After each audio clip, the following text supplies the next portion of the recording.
Isolated spherical conductor का हमने क्या फाइंड आउट किया था, इसकी कैपेसिटी फाइंड आउट की थी। कैपेसिटी इन द सेंस कि इसके अंदर कितना चार्ज स्टोर हो सकता है। जैसे मैंने बर्तन के साथ कंपेयर किया था कि हर बर्तन की अपनी कैपेसिटी होती है, कोई 3 लीटर का बर्तन होता है, कोई 5 का होता है, कोई 10 का होता है, तो उसके अंदर उतना ही पानी या उतना ही लिक्विड आ सकता है जितनी उसकी कैपेसिटी है। उससे ज्यादा उसके अंदर डालोगे तो क्या हो जाता है, बाहर फ्लो कर जाएगा। सेम चीज कैपेसिटर के अंदर है भाई, हर कैपेसिटर की अपनी क्या होती है, एक कैपेसिटी होती है। उससे ज्यादा अगर वहां पे चार्ज स्टोर कराओगे तो क्या हो जाएगा, वो भी फ्लो कर जाएगा, आपकी सराउंडिंग में लीक हो जाएगा। आप दूसरी वर्डिंग यहाँ पे यूज कर सकते हो कि वहां पे लीकेज की जो प्रॉब्लम है वो आपको देखने को मिलेगी।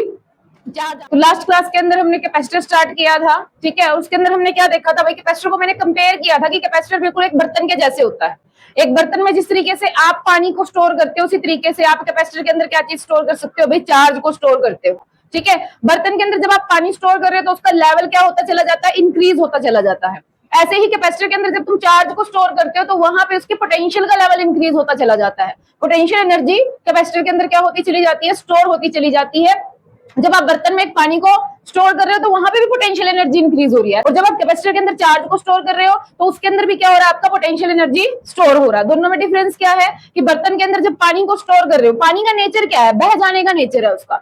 आप उसको जबरदस्ती एक बर्तन के अंदर कंटेन करा रहे हो तो उसके अंदर क्या हो जाएगा, पोटेंशियल एनर्जी स्टोर हो जाएगी। बाई चांस आपका बर्तन वो क्रैक हो जाए, ठीक है, तो पूरा पानी क्या हो जाएगा, बह जाएगा। वो एनर्जी कहां से आई उसके पास, चलने की एनर्जी आई कहां से उसके पास, क्योंकि उसके अंदर ऑलरेडी पोटेंशियल एनर्जी के टर्म में वो जो एनर्जी थी वो स्टोर थी। बिल्कुल ऐसे जब एक डैम क्रिएट करते हैं ना, पानी को स्टोर करके रखते हैं और फिर जब वहां से पानी को गिराया जाता है तो बहुत हाई स्पीड से वो क्या करता है, नीचे की तरफ आता है, क्योंकि उसके अंदर, क्योंकि वो जो हाइट थी डैम की वो इतनी ज्यादा थी कि उसके अंदर पोटेंशियल एनर्जी बहुत ज्यादा थी।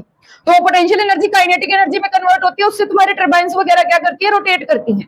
सेम चीज आपका कैपेसिटर में है। कैपेसिटर में आप चार्ज को स्टोर कर रहे हो तो वहां पे भी क्या हो रही है भाई, आपकी पोटेंशियल एनर्जी स्टोर हो रही है।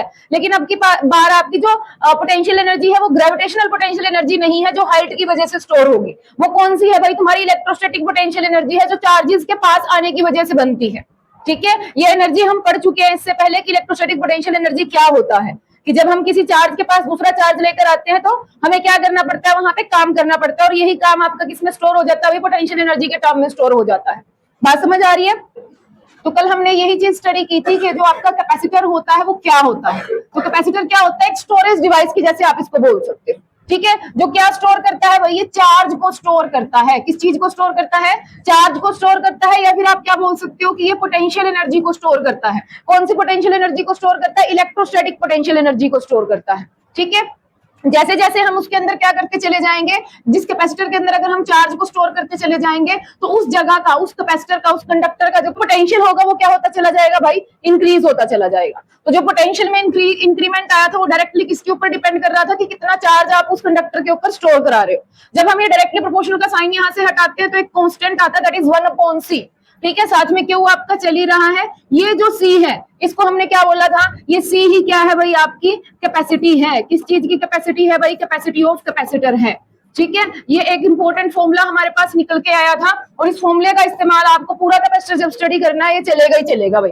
किसी भी कैपेसिटर की कैपेसिटी निकालोगे तो आपके पास जो बेसिक फॉर्मूला चलने वाला है, यहाँ से अगर मैं कैपेसिटी निकालूं तो सी इज इक्वल टू क्या हो गया भाई, Q अपॉन V हो गया। ये तुम्हारे पास जनरल फॉर्मूला चलेगा।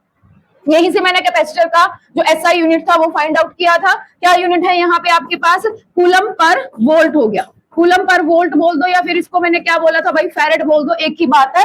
ये इसकी एसआई यूनिट थी। और जो फैरेड होती है वो प्रैक्टिकली क्या है, एक बिग यूनिट है। तो मोस्ट ऑफ द टाइम जो आपको देखने को मिलेगा, क्या देखने को मिलेगा कि माइक्रो फैरेड में लिखा होगा, नैनो फैरेड होगा, या फिर पिको फैरेड के अंदर कैपेसिटेंस को मेजर किया जाएगा। तो ये चीज हमने सबसे पहले नोटिस की थी कि ये होता है, ठीक है।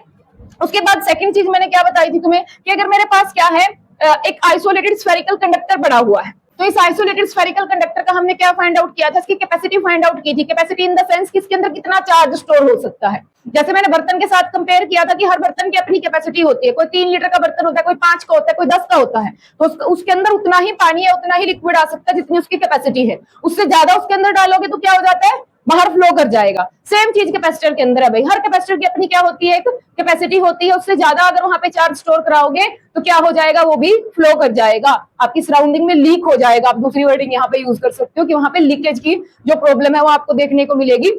तो अगर मेरे पास एक स्फेरिकल कंडक्टर है भाई, से एक स्फेरिकल कंडक्टर है जिसका रेडियस कितना है मेरे पास, r है, ठीक है। इसके ऊपर मैंने Q amount of charge store कराना, कितना चार्ज स्टोर कराया है, Q, ठीक है। अब जो मैं चार्ज बना रही हूँ मैं पूरे सरफेस के ऊपर स्प्रेड कर रही हूँ, मैंने एक ही जगह पे चार्ज को नहीं रखा। क्यों भाई? क्योंकि कंडक्टर की प्रॉपर्टी होती है कि भाई थोड़ा सा भी चार्ज आप दोगे तो वो उसके पूरे सरफेस के ऊपर क्या हो जाता है, स्प्रेड हो जाता है इक्वली, वो एक ही जगह पे टिका नहीं रहेगा, क्योंकि कंडक्टर के अंदर क्या होते हैं, फ्री इलेक्ट्रॉन्स होते हैं, जिसकी वजह से आपका चार्ज क्या कर जाता है, स्प्रेड कर जाता है ओवर द स्फीयर, जो भी उसका सरफेस एरिया होगा उसके हिसाब से।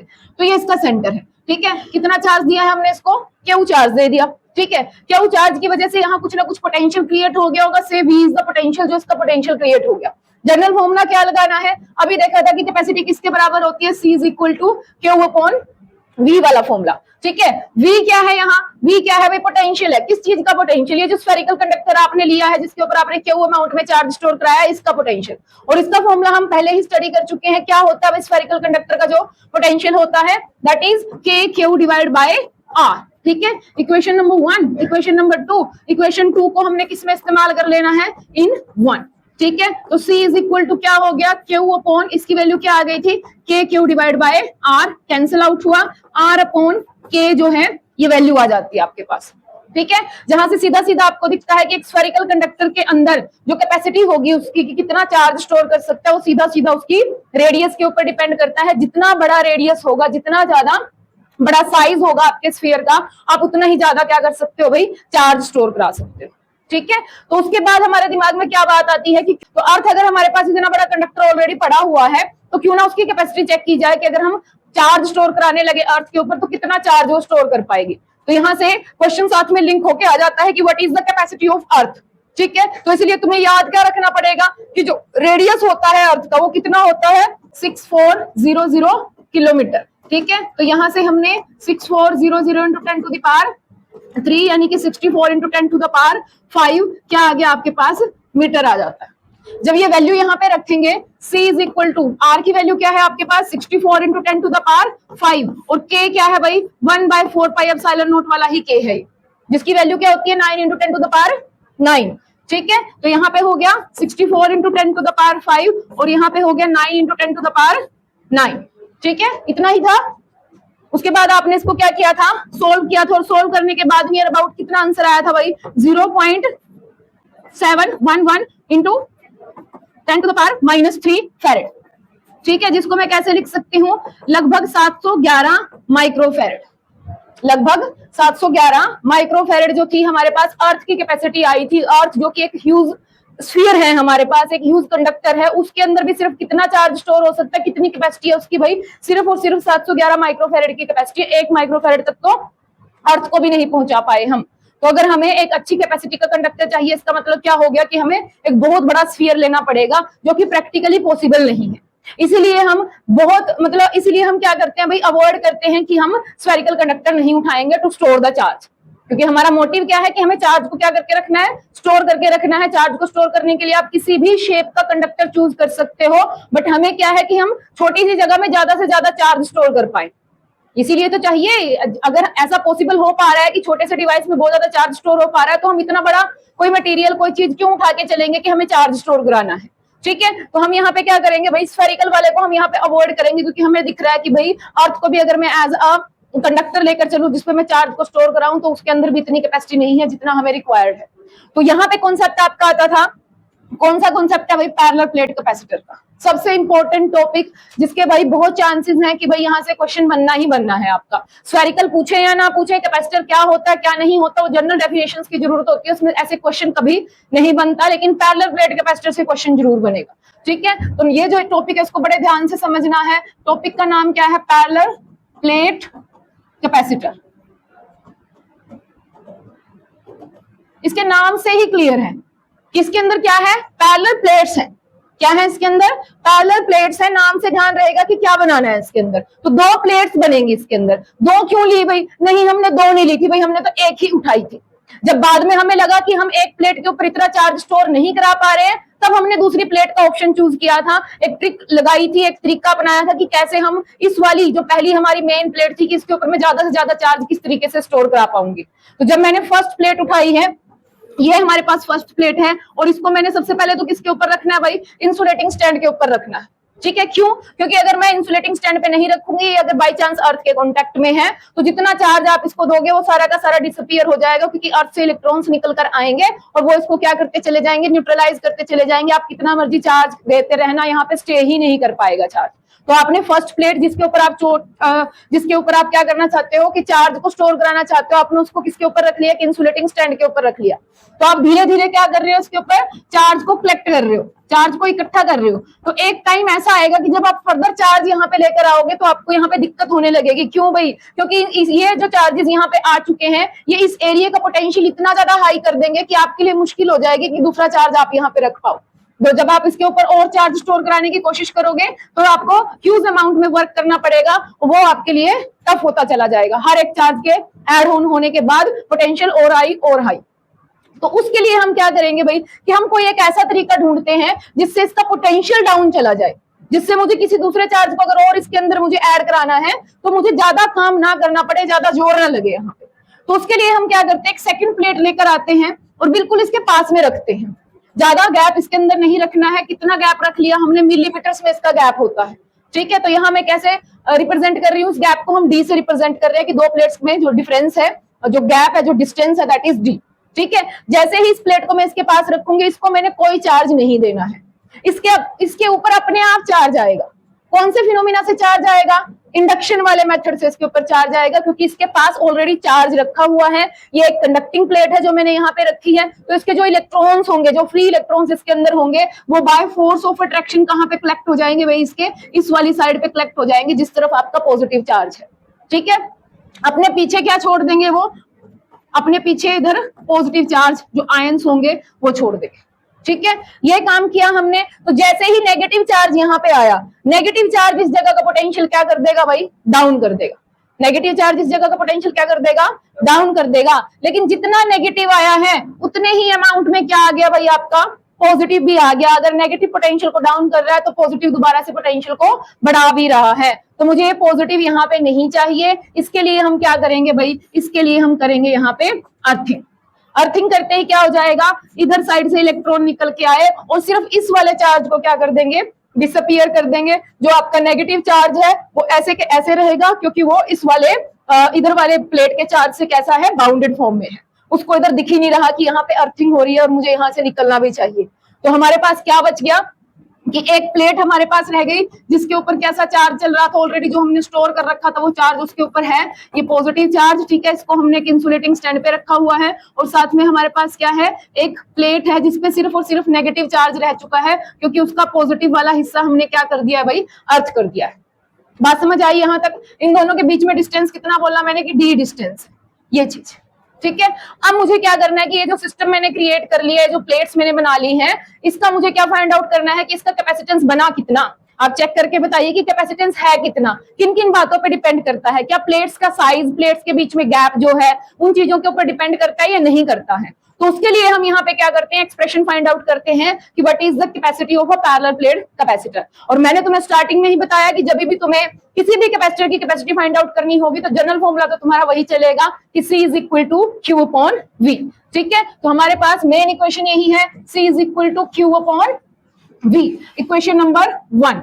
तो यहाँ पे जो हमारे पास सिस्टम क्रिएट हो चुका है भाई, इसके अंदर हमें पता है कि हमने कितना चार्ज स्टोर कराया है।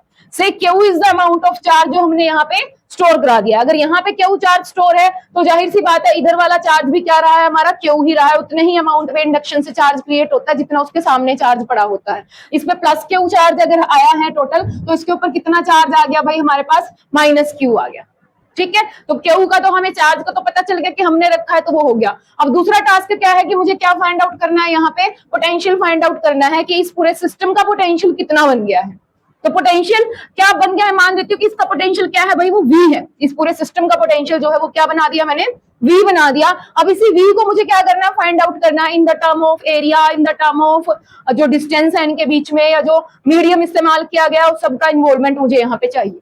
ठीक है, तो उसके लिए हम क्या यूज करेंगे भाई, उसके लिए हम गॉस लॉ की हेल्प लेंगे, जहां पे उन्होंने हमें क्या बताया था कि भाई अगर आपके पास एक अकेली प्लेट पड़ी हुई है जो कि चार्ज्ड है, उसकी वजह से अगर मुझे इलेक्ट्रिक फील्ड फाइंड आउट करना हो तो उसका आंसर उन्होंने मुझे बताया था कि इसकी वजह से अगर आपको इलेक्ट्रिक फील्ड फाइंड आउट करना है तो वो किसके बराबर होता है, E is equal to sigma upon 2 epsilon not.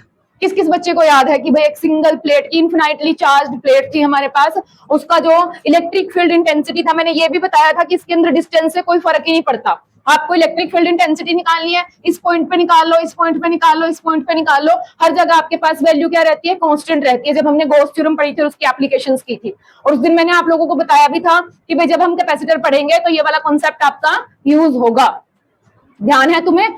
तो यहाँ पे उसी कॉन्सेप्ट का हमें इस्तेमाल करना है भाई। पहले हम गॉस थ्योरम का इस्तेमाल करते हुए इलेक्ट्रिक फील्ड फाइंड आउट करेंगे, और फिर इसी इलेक्ट्रिक फील्ड से हम क्या निकालेंगे, जो पोटेंशियल डिफरेंस हमें चाहिए वो फाइंड आउट करेंगे, क्योंकि हमें पोटेंशियल डिफरेंस के साथ रिलेशनशिप पता है इलेक्ट्रिक फील्ड का।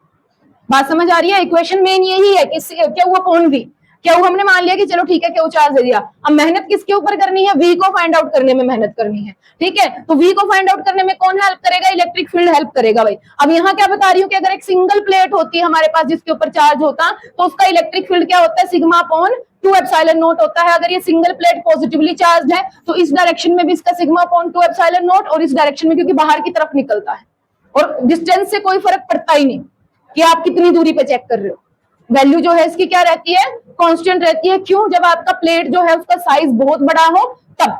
यहाँ पे भी यही चीज है, प्लेट्स का जो एरिया है से ए वो बहुत ज्यादा है comparative to the gap between the plates. प्लेट्स के बीच में जो गैप है वो हमने क्या ले रखा है, मिलीमीटर्स में ले रखा है, और एरिया जो है वो आपका मीटर में चल रहा है। तो इसलिए हम यहाँ पे भी सेम रिजल्ट क्या कर सकते हैं, अप्लाई कर सकते हैं। तो ये सिंगल प्लेट के केस में ये है भाई। अगर मैंने दूसरी प्लेट भी यहाँ पे रख दी, दूसरी प्लेट ये रख दी मैंने जिसके ऊपर कैसा चार्ज आ गया भाई, नेगेटिव चार्ज है, तो दूसरी प्लेट का जो इलेक्ट्रिक फील्ड होगा वो किस तरीके से होगा, दूसरे वाली प्लेट का जो, पहले तो मैं फर्स्ट वाली का ही बनाती हूँ। 3 रीजन बनेंगे यहाँ पे, एक एरिया ए बन रहा है, दूसरा इन दोनों के बीच में, और तीसरा यहाँ पे, ठीक है? तो जो ये येलो वाला मैंने लाइन ड्रॉ कर रखी है, ये किसके इलेक्ट्रिक फील्ड को दिखा रहा है, पॉजिटिव वाले के इलेक्ट्रिक फील्ड को दिखा रहा है, क्योंकि पॉजिटिव से इलेक्ट्रिक फील्ड लाइंस कैसे जाती हैं, बाहर की तरफ जाती हैं। तो इस वाले रीजन में, रीजन 1 के अंदर इलेक्ट्रिक फील्ड इधर की तरफ गया, रीजन 2 में इस तरफ गया, रीजन 3 में अभी भूल जाओ कि आपका नेगेटिव है, सिर्फ पॉजिटिव की वजह से देखो, पॉजिटिव की वजह से क्या होता है, आपका इलेक्ट्रिक फील्ड बाहर की तरफ ही जाएगा। तो यहाँ पे भी भाई इलेक्ट्रिक फील्ड क्या जा रहा है, इस तरीके से आउटवर्ड डायरेक्शन में ही जा रहा है। जब आप सिर्फ एक प्लेट का ड्रॉ कर रहे हो उस टाइम के लिए आप सेकंड प्लेट को दिमाग से निकाल दो कि भाई बीच में ये भी है। आपको सिर्फ यही देखना है कि फर्स्ट प्लेट की वजह से जो डायरेक्शन है इलेक्ट्रिक फील्ड की वो कहां बन रही है। अब रेड वाले कलर से मैं क्या कर रही हूँ भाई, नेगेटिव वाले का इलेक्ट्रिक फील्ड की डायरेक्शन जो है अलग अलग एरियाज के अंदर देखूंगी कि यहाँ पे किस डायरेक्शन में, यहाँ पे किस में। अब नेगेटिव के अंदर क्या होता है कि इलेक्ट्रिक फील्ड लाइंस उसकी तरफ जाती हैं, ठीक है? तो इस वाले रीजन में भी इलेक्ट्रिक फील्ड लाइंस ऐसे आई, ठीक है, इसमें भी ऐसे आई, और इसमें भी कैसे आई, इस तरीके से। और तुम एरो से समझ सकते हो, क्योंकि अमाउंट जितना चार्ज इसके ऊपर था भाई उतना ही चार्ज इसके ऊपर था। इसमें सिर्फ प्लस में था, इसमें सिर्फ माइनस में था। उस प्लस माइनस का इफेक्ट हमने डायरेक्शन में देख ही लिया कि प्लस की वजह से हमने बाहर की तरफ बनाया और माइनस की वजह से हमने इलेक्ट्रिक फील्ड अंदर की वजह से बनाया। तो उस प्लस माइनस को तो भूल जाओ, ठीक है? अगर सेम प्लेट्स हैं, सेम एरिया है, तो वो जो इलेक्ट्रिक फील्ड बना रही होंगी भाई सेम अमाउंट का इलेक्ट्रिक फील्ड बना रही होंगी, जो कि हमने पहले फाइंड आउट कर लिया है कि एक सिंगल प्लेट की वजह से इलेक्ट्रिक फील्ड जो बनता है वो क्या होता है, सिग्मा अपॉन 2 एप्सिलॉन नॉट होता है। अब ये रीजंस तुम्हें दिख रहे हैं कि कहाँ ये एक दूसरे को कैंसिल आउट कर रहे हैं और कहाँ ये एक दूसरे को सपोर्ट कर रहे हैं। किस रीजन के अंदर, जो E1 और E2 है, इलेक्ट्रिक फील्ड से इसको E1 बोल देते हैं, इसको E2 बोल देते हैं, वैसे इनका अमाउंट बराबर ही है। E1 इज इक्वल टू किसके बराबर है, यहाँ पे E2 के बराबर है, क्योंकि जितना इलेक्ट्रिक फील्ड पॉजिटिव से निकल रहा है उतना ही इलेक्ट्रिक फील्ड कहाँ जा रहा है, आपके पास नेगेटिव की तरफ भी जा रहा है, क्योंकि जितना चार्ज आपके पॉजिटिव प्लेट पे है उतना ही चार्ज किसके ऊपर है, नेगेटिव प्लेट पे है। तो कौन से रीजन के अंदर ये एक दूसरे को कैंसिल कर रहे हैं और कौन से के अंदर ये एक दूसरे को कैंसिल नहीं कर रहे हैं? सीधा दिख रहा है भाई। एरो अगर अपोजिट डायरेक्शन में है तो वो कैंसिल करेंगे। अगर एरो अपोजिट, मैंने बोल दिया कि इनका अमाउंट क्या है, आपके पास इक्वल है, एक इधर जा रहा है एक इधर जा रहा है, इधर कोई इलेक्ट्रिक फील्ड बचेगा ही नहीं, दोनों एक दूसरे को कैंसिल कर देंगे। अब इस वाले में देखो एक इलेक्ट्रिक फील्ड इधर है, इधर, दोनों का अमाउंट बराबर, यहाँ पे कोई इलेक्ट्रिक फील्ड नहीं बचेगा। इलेक्ट्रिक फील्ड बचा कहाँ, सिर्फ और सिर्फ इन दोनों के बीच वाला जो रीजन है, यानी कि जो कैपेसिटर आपने बनाया है उसके ना तो इधर वाली साइड में आपके पास इलेक्ट्रिक फील्ड है, ना ही उसके इधर वाली साइड में इलेक्ट्रिक फील्ड है। इलेक्ट्रिक फील्ड सिर्फ और सिर्फ कहाँ है भाई, इसके मिड रीजन में है, इन दोनों के बीच में जो रीजन बन रहा है उसके अंदर ही इलेक्ट्रिक फील्ड है। कितना इलेक्ट्रिक फील्ड है भाई, जो पहले का इलेक्ट्रिक फील्ड है कितना है, सिग्मा अपॉन 2 एप्सिलॉन नॉट, उतना ही दूसरे का बनेगा, सिग्मा अपॉन 2 एप्सिलॉन नॉट। दोनों को ऐड कर दो, क्या बन गया, sigma upon 2 epsilon not plus sigma upon 2 epsilon not, 2 times of sigma upon 2 epsilon not cancel out हुआ, क्या आंसर आया भाई, sigma upon epsilon not answer आया। बात समझ में आई? यही क्वेश्चन आपको बार बार कैपेसिटर वाले में दिख रहा है, उसमें गॉस थ्योरम में दिख रहा है। क्वेश्चन आता है पूरा अपने आप में You find out the electric field between the two opposite charge plates. You have to drive for that. You have to draw this diagram जो मैंने अभी बनाया है, ये रफ वर्क नहीं है, ये अपने आप में एक पूरा प्रॉपर क्वेश्चन आता है, ये कोई मैंने रफली नहीं समझाया है तुम्हें, ये प्रॉपर क्वेश्चन आता है कि भाई दो प्लेट्स हैं, एक के ऊपर पॉजिटिव चार्ज है, दूसरे के ऊपर नेगेटिव चार्ज है, इन दोनों के बीच में या इन दोनों की वजह से जो इलेक्ट्रिक फील्ड बनेगा उसका अमाउंट फाइंड आउट कीजिए। तो आप वहां पे गॉस थ्योरम की हेल्प से लिखेंगे कि अकेली प्लेट का होता है सिग्मा अपॉन 2 एप्सिलॉन नॉट, और यहाँ पे दो प्लेट्स हैं तो दोनों का बीच वाले रीजन में ऐड होता दिख रहा है, बाकी साइडों वाले रीजन के अंदर यहाँ पे क्या हो गया भाई, इलेक्ट्रिक फील्ड कैंसिल आउट हो गया। तो यही कॉन्सेप्ट, यही प्लेट्स तो हमारी कैपेसिटर हैं, यही प्लेट्स तो हमारे पास क्या है, पैरेलल प्लेट कैपेसिटर का काम कर रही है। तो यानी कि हमने क्या कर लिया है, पैरेलल प्लेट्स के बीच में जो इलेक्ट्रिक फील्ड बनता है उसकी स्ट्रेंथ को हमने फाइंड आउट कर लिया, that is sigma upon epsilon not. I hope कि सबको क्लियर है। अच्छा, वो क्वेश्चन को घुमा भी सकते हैं भाई, एक के ऊपर पॉजिटिव दूसरी पे भी पॉजिटिव दे देंगे, फिर पूछेंगे कि बताओ कितना चार्ज है। अब ये तुम्हें अपने हिसाब से बनाना पड़ेगा कि अलग अलग रीजन में इलेक्ट्रिक फील्ड का डायरेक्शन क्या बनेगा, उसके हिसाब से तुम कहाँ कैंसिल करोगे और कहाँ पे बचेगा। दोनों पे नेगेटिव दे सकते हैं, या फिर एक पे ज्यादा चार्ज दे देंगे, एक पे कम दे देंगे। यहाँ पे हमने इक्वल अमाउंट में ले रखा है कि दोनों का इक्वल था, जिसकी वजह से इलेक्ट्रिक फील्ड पूरा पूरा कैंसिल हुआ है, जहां अगर वो अपोजिट डायरेक्शन में है तो। अगर कम ज्यादा होता वो पूरा पूरा कैंसिल नहीं होता, कुछ ना कुछ बचता वहां पे। तो यहाँ पे हमने क्या फाइंड आउट करा भाई कि दो पैरेलल प्लेट्स होती हैं जब, और उनके ऊपर जो इक्वल अमाउंट में अगर चार्ज होता है तो जो इलेक्ट्रिक फील्ड है सिर्फ और सिर्फ कहाँ बचा है, आपके मिड वाले रीजन में बचा है। कितना बचा है, वैल्यू भी हमने फाइंड आउट कर ली है, कितना आया भाई, सिग्मा अपॉन एप्सिलॉन नॉट आया है। और डायरेक्शन तुम्हें दिख रही है, पॉजिटिव से नेगेटिव की तरफ ऐसे इसमें से लाइंस निकल रही होंगी और दूसरी नेगेटिव वाली की तरफ जा रही है। पूरे कैपेसिटर के अंदर ऐसे ही जाल बना हुआ है, इधर से लाइंस निकल रही हैं और किस तरफ जा रही है, आपका नेगेटिव वाली प्लेट्स की तरफ जा रही है। ठीक है, तो हमने क्या फाइंड आउट कर लिया भाई, इलेक्ट्रिक फील्ड निकाल लिया, that is sigma upon 2 epsilon not. Equation number क्या बना लेंगे, 2।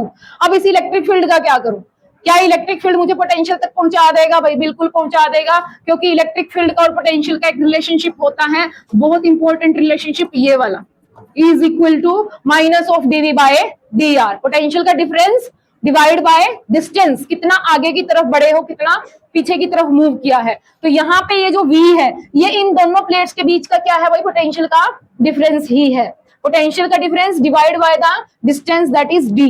ठीक है, अगर मैं सिर्फ और सिर्फ वैल्यू की बात करूं तो यहाँ पे आपका इलेक्ट्रिक फील्ड क्या मिल जाएगा मुझे भाई, यहाँ पे क्या मिल जाएगा, v अपॉन d मिल जाएगा। इक्वेशन नंबर 3 होगी। कैसे निकाली, मैंने इस रिजल्ट का इस्तेमाल किया, याद रहेगी बात। अब इस इक्वेशन नंबर 3 से हम क्या कर लेंगे भाई, अपना इक्वेशन नंबर 1 2 के अंदर पुट कर लेंगे और वहां से v निकाल लेंगे। यहां से देख लो, या फिर v किसके बराबर आ गया आपके पास, e इंटू डी के बराबर आ गया।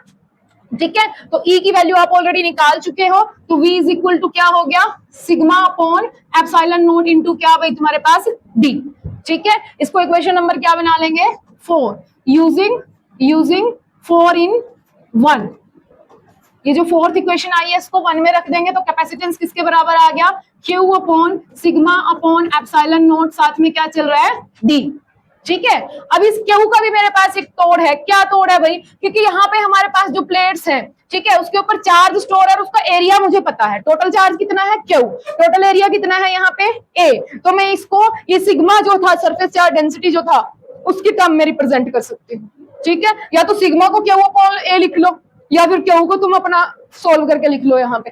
तो हमें पता है कि जो सिग्मा होता है वो क्या होती है भाई, charge density, total charge upon total area, charge per unit area कितना आ रहा है। तो यहाँ पे हम सिग्मा में वैल्यू पुट करेंगे Q अपॉन A, साथ में एप्सिलॉन नॉट इंटू D।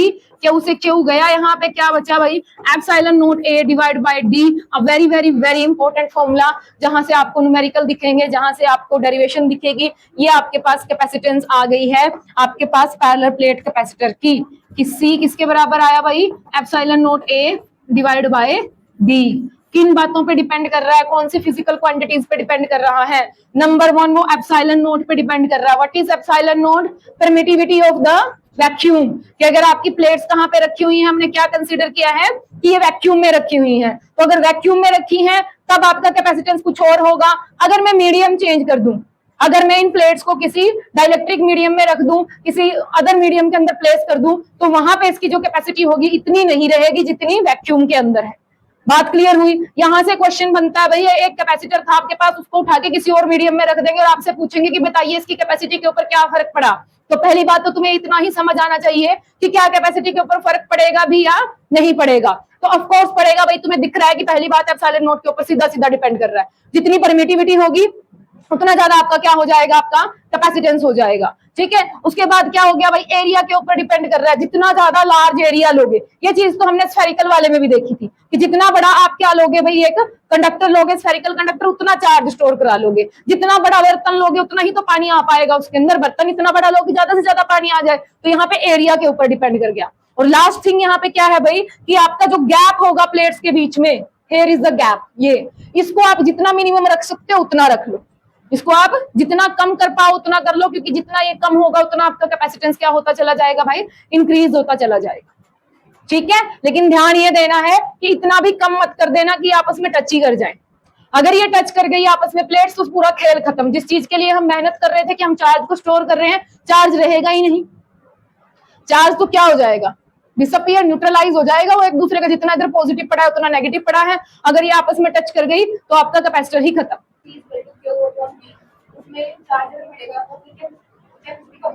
नहीं, चार्ज अगर बढ़ेगा कैपेसिटी क्यों कम हो जाएगी, इस पर तो डायरेक्टली डिपेंड। अगर यहाँ से उठा भी रही है तो चार्ज बढ़ने से कैपेसिटी बढ़नी चाहिए, लेकिन ऐसा नहीं होता है, क्योंकि जब आप चार्ज बढ़ाते हो तो साथ के साथ पोटेंशियल इंक्रीज होता है। उसी रेशियो में आपका पोटेंशियल बढ़ता है। जितना चार्ज बढ़ाओगे उतना पोटेंशियल बढ़ रहा है, तो सी के ऊपर कोई फर्क नहीं पड़ेगा। यहां से देखो, अगर मैंने चार्ज जो है, अगर मैं चार्ज 2 कूलम दिया होता से, वहां का पोटेंशियल आपका 4 वोल्ट हो गया उसकी वजह से। ठीक है, अगली बार मैंने 2 की बजाय कितना कर दिया, उसको 3 कर दिया, तो आपका पोटेंशियल भी ऑटोमेटिकली कितना हो जाएगा, 6 हो जाएगा। अगर मैं एक चीज बढ़ाऊंगी तो दूसरी चीज बढ़ती ही बढ़ती है। तो इसीलिए ऐसा नहीं होता कि हम चार्ज को इंक्रीज करेंगे तो बर्तन का साइज बड़ा हो जाएगा भाई।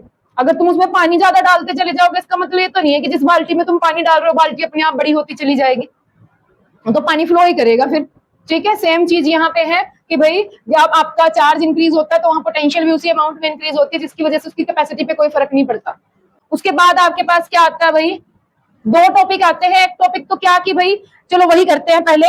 इसके अंदर अभी मैंने तुम्हें एक पहली डेफिनेशन क्या बताई थी कि भाई ये किस चीज का काम करता है, ये काम करता है चार्ज को स्टोर करने का। और दूसरी डेफिनेशन मैंने तुम्हें क्या बताई थी कि भाई ये किस चीज का काम करता है, पोटेंशियल एनर्जी स्टोर करने का भी काम करता है, ये बताया था। तो अब क्वेश्चन ये भी आ जाता है कि बताइए कितनी पोटेंशियल एनर्जी स्टोर हुई है आपके कैपेसिटर के अंदर से, आपने क्यू अमाउंट ऑफ चार्ज अगर उसके अंदर क्या कर रखा है, स्टोर कर रखा है। तो यहाँ से एक न्यूमेरिकल का जो क्वेश्चन है आपका, वो डेरिवेशन में भी आ सकता है, न्यूमेरिकल में भी आ सकता है कि भाई कितना पोटेंशियल एनर्जी स्टोर होता है कैपेसिटर के अंदर जब आप उसके अंदर चार्ज को स्टोर कर रहे हैं। तो clear. So the next topic is potential energy stored in a capacitor. एक छोटी सी प्यारी सी इसके अंदर डेरिवेशन है, बड़े ध्यान से समझ लेना कि क्या है क्या नहीं। पहले तो सुनिए कि बात क्या हो रही है कि आपके पास एक कैपेसिटर है, ठीक है, कैपेसिटर है, उसके ऊपर मान लेते हैं कि हम क्यू चार्ज ऑलरेडी स्टोर कर चुके हैं। कितना चार्ज ऑलरेडी स्टोर कर चुके हैं भाई, क्यू अमाउंट में हमने चार्ज ऑलरेडी स्टोर करा दिया है उसके ऊपर। ठीक है, अब मैं क्या कर रही हूँ, थोड़ा सा चार्ज और इसके ऊपर स्टोर कराना चाहती हूँ, से डी क्यू। ठीक है, तो इस डी क्यू चार्ज को मैं स्टोर कराऊंगी तो मुझे क्या करना पड़ेगा, वर्क करना पड़ेगा। अगर मैं थोड़ा सा वर्क निकाल पाऊं कि अभी मैंने कितना किया, तो मैं उसको इंटीग्रेशन करके क्या कर लूंगी, टोटल वर्क निकाल लूंगी कि पूरे चार्ज को स्टोर करने के अंदर कितना वर्क किया है। और वही work in the term of किसमें स्टोर हो रखा है भाई, इसके अंदर पोटेंशियल एनर्जी के टर्म में स्टोर। जितनी बार भी आपने पोटेंशियल एनर्जी निकाली है, चाहे आपने ग्रेविटेशन फील्ड की वजह से निकाली है, चाहे आपने इलेक्ट्रिक फील्ड के अंदर जब डायपोल रखा था उसमें निकाला है, हर बारी हमने वर्क ही निकाला है कि आपने कितना काम करना पड़ा है। तो यहाँ भी वही कॉन्सेप्ट का इस्तेमाल कर रहे हैं भाई हम। D Q amount of charge जब मैं स्टोर करा रही हूँ तो यहाँ पे मैं निकाल लूंगी कि कितना वर्क मुझे करना पड़ रहा है। जब आपने क्यू चार्ज ऑलरेडी स्टोर करा दिया है तो से उसकी वजह से पोटेंशियल कितना बन चुका है, यहाँ का V बन चुका है। ठीक है, तो जो small amount of work done होगा जब आप डी क्यू को स्टोर कराओगे यहाँ पे, तो W इज इक्वल टू क्या हो जाएगा आपके पास, V इंटू डी क्यू हो जाएगा भाई। ये फॉर्मूला कहाँ से उठाया भाई, ये फॉर्मूला मैंने पोटेंशियल एनर्जी की डेफिनेशन से उठाया, जहां पे वर्क ही पोटेंशियल एनर्जी था, या फिर वर्क अपॉन चार्ज जो होता है वो आपके पास किसके बराबर होता है, पोटेंशियल के बराबर होता है। इस वाले फॉर्मूले का मैंने यूज किया है यहाँ पे। ठीक है, तो अब मुझे क्या करना है, मुझे ये देखना है कि क्या ये जो V है ये इसके अंदर चार्ज का कोई रोल है या नहीं है। तो अभी हमने क्या पढ़ा है, कैपेसिटर पढ़ा है, और उसके अंदर एक फॉर्मूला देखा है कि C इज इक्वल टू क्या होता है भाई, Q अपॉन V होता है। यानी कि V किसके बराबर होता है आपके पास, Q अपॉन C के बराबर होता है। तो मुझे यहाँ पे इसको ओपन करके लिखने की जरूरत है। V की जगह मैं क्या लिखूंगी, Q अपॉन C इंटू क्या हो गया आपका dQ। ये किस चीज के बराबर आ रहा है भाई, छोटा सा जो काम तुमने किया है जब तुमने छोटा सा चार्ज स्टोर कराया तो वो। अगर मुझे टोटल फाइंड आउट करना है कि मैंने टोटल चार्ज जब स्टोर करा लिया उसके अंदर तो कितना इसके अंदर वर्क किया है, तो उसके लिए मुझे क्या करना पड़ेगा भाई, integrating both sides. Integrating both sides से हमने जीरो से लेकर टोटल चार्ज कितना स्टोर करा दिया भाई, जीरो से चले थे कहां तक पहुंच गए, टोटल चार्ज क्यू स्टोर करा दिया। तो यहाँ पे हम क्या कर लेंगे भाई, इंटीग्रेशन के अंदर लिमिट उठा लेंगे कि आप कहां से चले हो, जीरो से क्यू, कैपिटल क्यू, साथ में ये चल रहा है डी क्यू।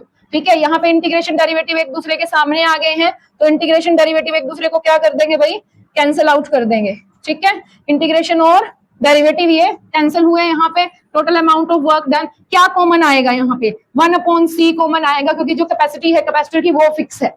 इससे कोई फर्क नहीं पड़ रहा कि आप कितना चार्ज उस पर स्टोर करा रहे हो। चार्ज के स्टोर कराने से वहां की इसकी कैपेसिटी जो है वो इंक्रीज नहीं हो जाएगी, पानी भरने से बर्तन का साइज बड़ा नहीं हो जाएगा। ठीक है, तो इंटीग्रेशन में क्या चल रहा है आपके पास, जीरो से क्यू, क्यू और साथ में डी क्यू। आई होप कि सबको यहाँ तक क्लियर होता है कि अभी इसका इंटीग्रेशन कैसे ओपन होगा। कैसे ओपन होगा, इंटीग्रेशन के अंदर एक पावर इंक्रीज हो जाएगी और उसी पावर से हम क्या कर देंगे भाई, डिवाइड कर देंगे। तो W is equal to 1/c क्या हो गया, क्यू स्क्वायर डिवाइड बाय 2। यहाँ पे क्यू की वैल्यू कितनी थी 1, जो बढ़ के 2 होगी, 2 से ही डिवाइड कर दिया। लिमिट क्या चल रही है आपकी, 0 से Q. So answer will be 1/c Q square divide by 2, या फिर आप सिंपली लिख लीजिए Q square divide by 2c।